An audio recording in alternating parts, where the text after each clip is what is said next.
Olá, meus amigos, novamente estamos juntos e vamos dar continuidade hoje ao estudo que nós estamos fazendo em relação ao livro O Evangelho segundo o Espiritismo. Hoje é o terceiro vídeo e ainda estamos na introdução e vamos falar alguma coisa hoje em relação ao controle universal do ensinamento dos Espíritos.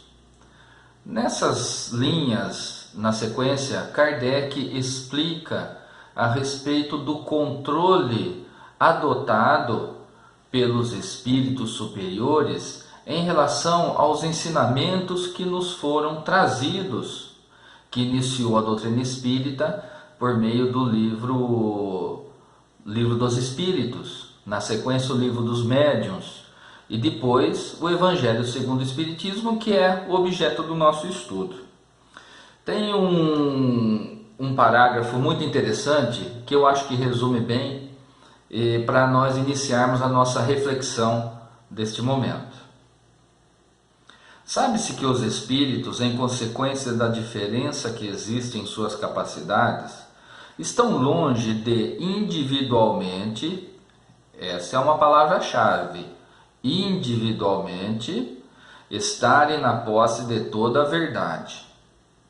Que não é dado a todos penetrar certos mistérios, que seu saber é proporcional à sua depuração, que os espíritos vulgares não sabem mais que os homens, e menos que certos homens, que há entre eles, como entre estes últimos, presunçosos e pseudo-sábios, que creem saber o que não sabem, e sistemáticos, que tomam suas ideias pela verdade.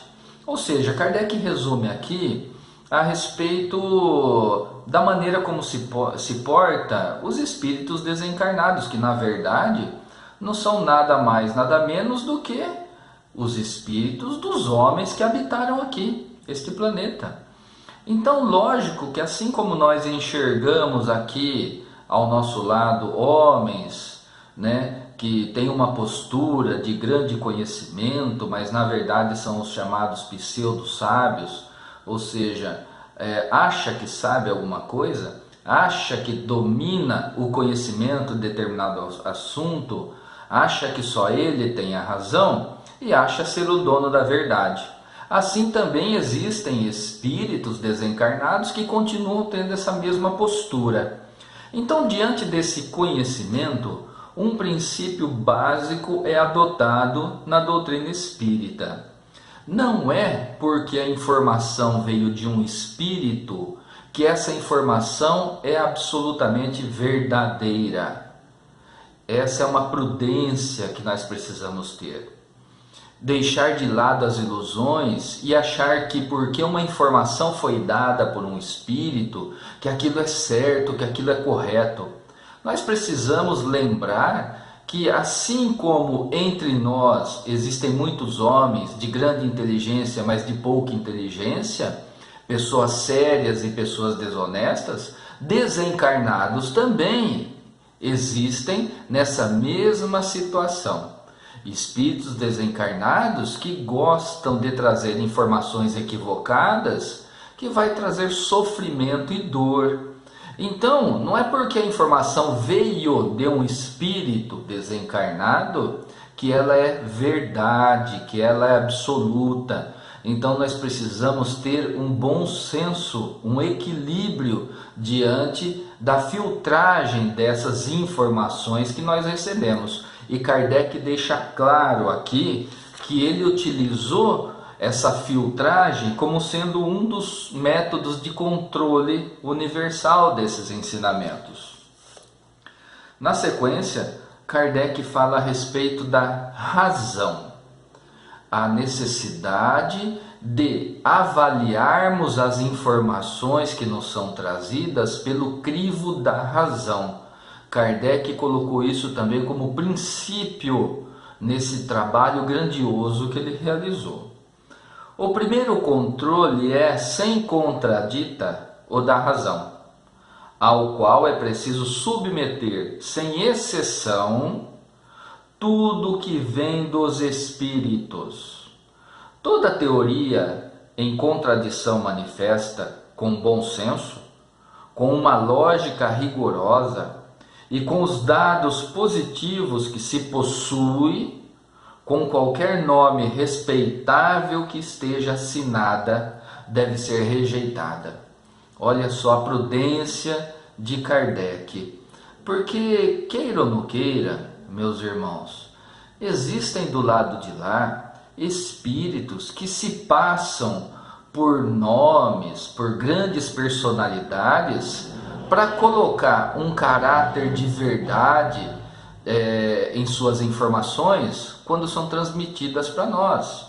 Só que são enganadores, utilizando o nome de grandes personalidades, de grandes santos, de grandes vultos da humanidade, para colocar um requisito de que aquela informação é verdadeira. Então, tudo isso que foi recebido por Kardec e que hoje nós trazemos para nós também, os médios que trabalham em reuniões mediúnicas, que recebem informações dos espíritos desencarnados, também devem utilizar o bom senso, o equilíbrio, o critério da razão, para avaliar aquela informação se ela está de acordo com aquilo que já se conhece como sendo verdade, que já se conhece como sendo certo. Por exemplo, princípios ensinados por Jesus ao seu tempo, que nós reconhecemos como sendo princípios verdadeiros, princípios que nos foram deixados por um espírito de alta envergadura como Jesus. Então, os ensinamentos dos espíritos devem ser avaliados por esses princípios já ensinados lá atrás. Então, esse bom senso, essa razão foi utilizada por Kardec na elaboração da doutrina espírita. Não obstante o critério da razão, Kardec também fala a respeito do critério da concordância no ensinamento dos espíritos. Nós vamos entender o que é isso. É, pois, o melhor controle, mas é preciso ainda que ela ocorra em certas condições. A garantia única, séria, do ensinamento dos espíritos está na concordância que existe entre as revelações feitas espontaneamente, revelações espontâneas, por intermédio de um grande número de médiuns, estranhos uns aos outros em diversos lugares. Aqui nós entendemos um outro critério utilizado por Kardec na aceitação ou na análise das informações trazidas pelos espíritos superiores que embasaram a doutrina espírita. A concordância dos ensinamentos. O que significa isso? Kardec trabalhou ao seu tempo com uma infinidade de médiuns vinculados, segundo ele conta aqui nessa introdução, a aproximadamente 1000 centros espíritas sérios, olha só o critério, sérios, dispersos por diversos locais do globo. Kardec, então, recebia as informações desses muitos centros espíritas, que os espíritos trouxeram para os médiuns que trabalhavam nesses centros espíritas. Eles remetiam essas informações para Kardec. Kardec lia todas essas informações e avaliava se estavam de acordo. Se uma mensagem passada, transmitida por um espírito superior em centros na França, tinha a resposta semelhante, tinha as informações semelhantes com mensagens recebidas por espíritas em grupos mediúnicos, num centro espírita sério, por exemplo, localizado no Brasil, localizado na Inglaterra, localizado em outros pontos do globo. E essa concordância das respostas, da informação, foi criteriosamente analisado por Kardec. Então, quando vinha alguma informação diferente, Kardec separava, Kardec excluía para um outro momento, uma outra análise. Então ele reconhecia como sendo uma informação verdadeira e correta aquela que vinha do plano espiritual em diversos locais diferentes aqui em nosso plano material. Aí está a concordância no ensinamento dos espíritos. É interessante nós analisarmos agora uma situação que aconteceu ao tempo de Kardec. Kardec tinha todo esse critério. Kardec era professor, era cientista e tinha uma missão muito difícil na sua frente, um desafio a ser enfrentado, que era concatenar, que era obter todas essas informações e transformar isso em livros, em obras. Ao seu tempo, tinha também outras pessoas que recebiam informações da espiritualidade. Um que ficou muito famoso também era chamado de Jean-Baptiste Roustan, ou Roustanismo. O que significa isso? Roustan apresentou ao tempo de Kardec, através de mensagens recebidas de um só médium, ele trouxe os 4 evangelhos. Os 4 evangelhos. Esses 4 evangelhos ficou muito famoso, conhecido como Roustanismo, e interessante que toda essa informação recebida por Roustan veio de um único médium. Olha que diferença do critério utilizado por Kardec. Nesses 4 evangelhos, uma informação trazidas para nós chama muito a atenção e serve de alerta. Ali diz que Jesus não tinha um corpo físico como o nosso, que o corpo de Jesus era um corpo fluídico. Isso já nos chama a atenção em relação a essa informação recebida. Porque, pelo nosso critério da razão, nos soa muito estranho essa informação.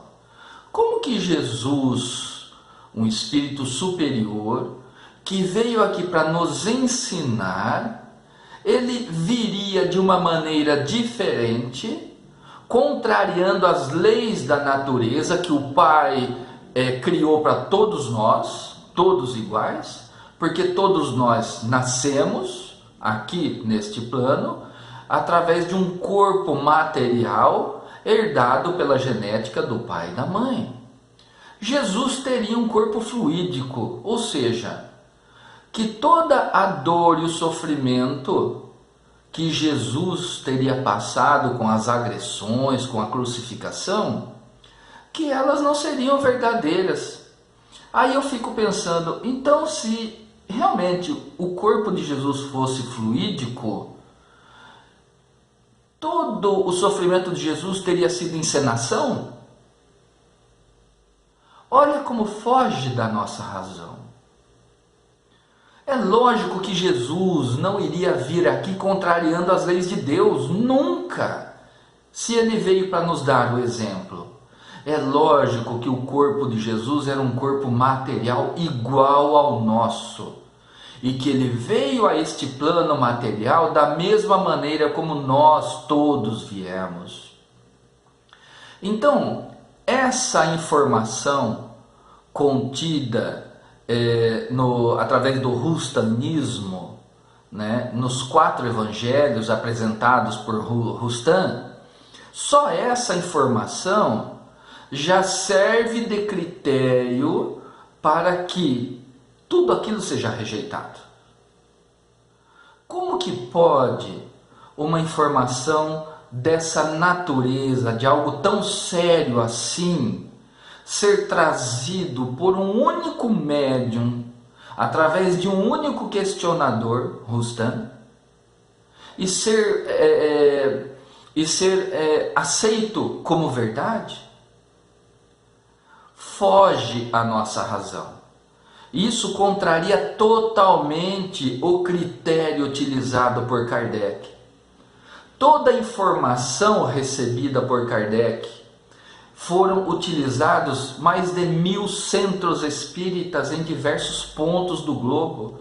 Inúmeros médiuns que não se conheciam mandavam as informações para Kardec e Kardec as analisava para ver se uma concordava com a outra. Nesse sentido, ele reconhecia como sendo possível, verdadeiro, para ser usado na doutrina espírita, na codificação.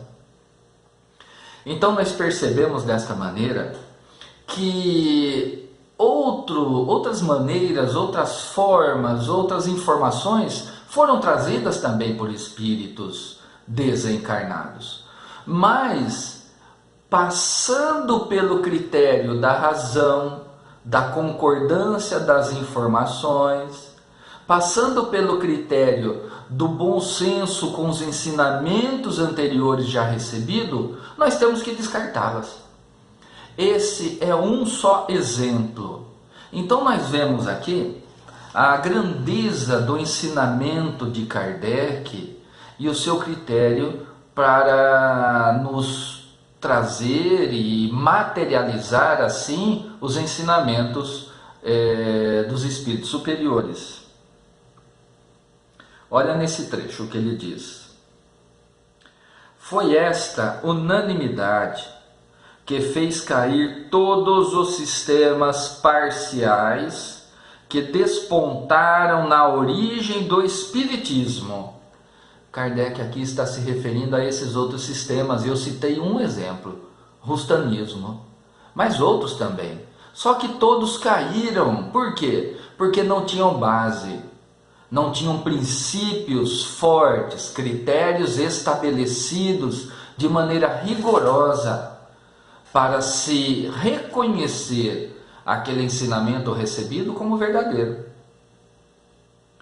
Quando cada um explicava os fenômenos à sua maneira, e antes que se conhecessem as leis que regem as relações do mundo invisível e do mundo visível.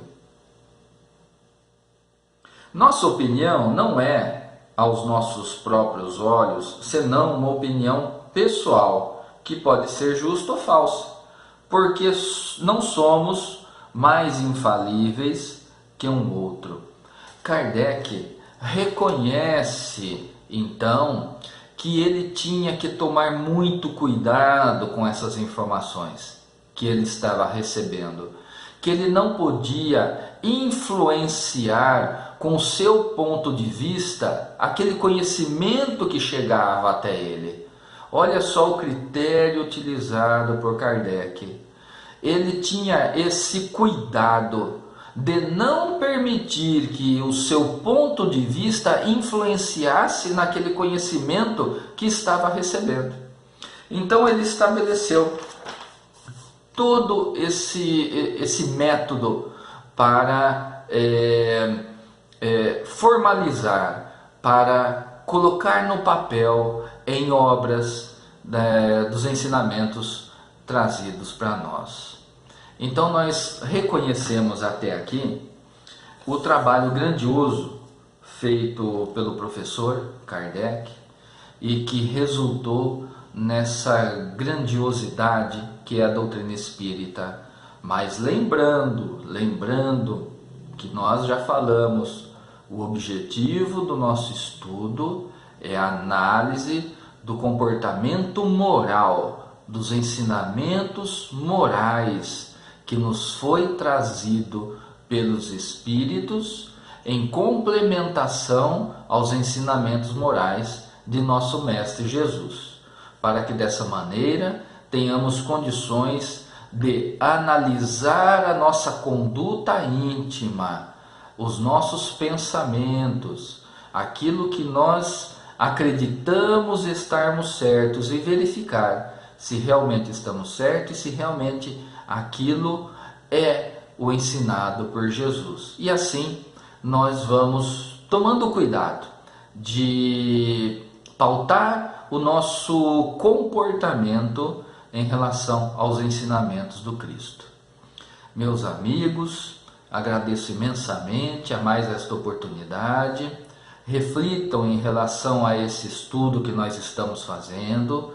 Vão fazendo a leitura também da introdução, que nós estamos ainda na parte da introdução do Evangelho segundo o Espiritismo, para que esse conhecimento, para que nós formemos uma base sólida de compreensão, para que possamos logo, daqui a 2 encontros provavelmente, já entrarmos propriamente nos ensinamentos contidos no Evangelho segundo o Espiritismo.